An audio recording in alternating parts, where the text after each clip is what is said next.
SureDog.com here with Jessica I, training to fight Sarah Kaufman at UFC 166, October 19th. How do you feel about making your UFC debut?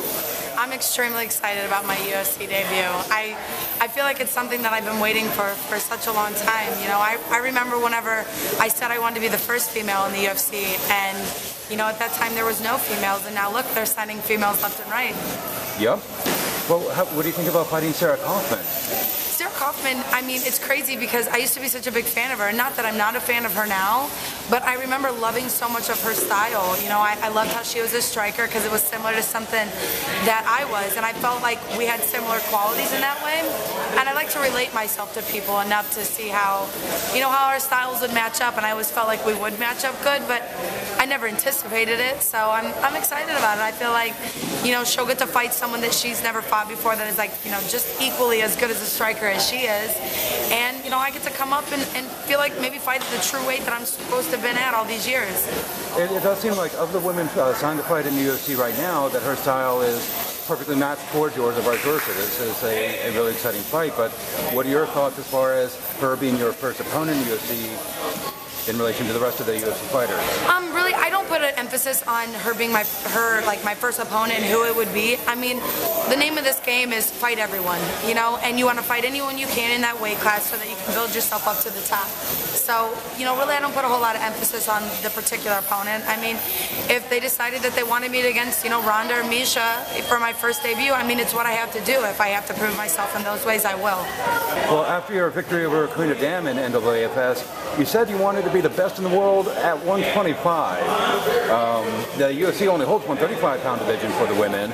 What are your thoughts about going up in weight, and how are you preparing? Well, when I said that to you, I wanted to be the best at 125, I was being politically correct at the time, and which I had to be, considering I was still with Bellator and I was 125, and you know, it didn't matter at that point. Right now, I was fighting 125, and I'm excited to go to 135 now because I feel like it doesn't matter if you're the best in the world at fighting, and I feel like with females that we're so mixed up together, it's about being the best of the best, no matter what weight, no matter what it is. So I'm going for that, and you know, if there's a little bit of a rocky patch along the way, I can weather any storm, and I'll make my way up there. I've been in this sport long enough, so I've made it this far.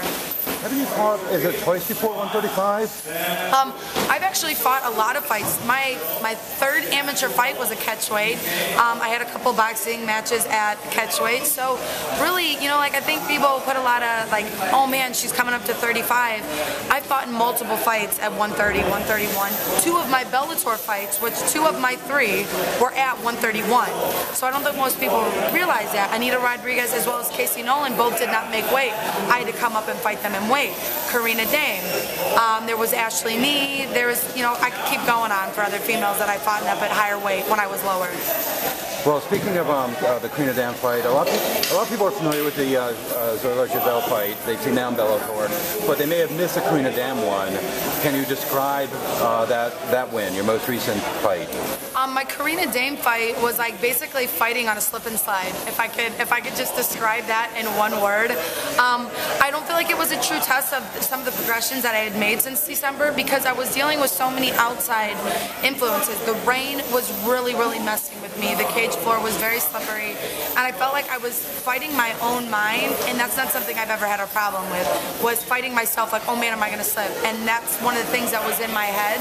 So I don't think I got to use all the tools, and I think that if anybody gauges me off of that fight, I am very excited to be gauged off of that fight because there were so many other things that they just don't know why I fought the way I fought that night. Well, you were talking about after the fight that that win over Dam was almost 2 years to the day and the same location as your only loss, the rear naked choke to Daly. Was there a sense of redemption?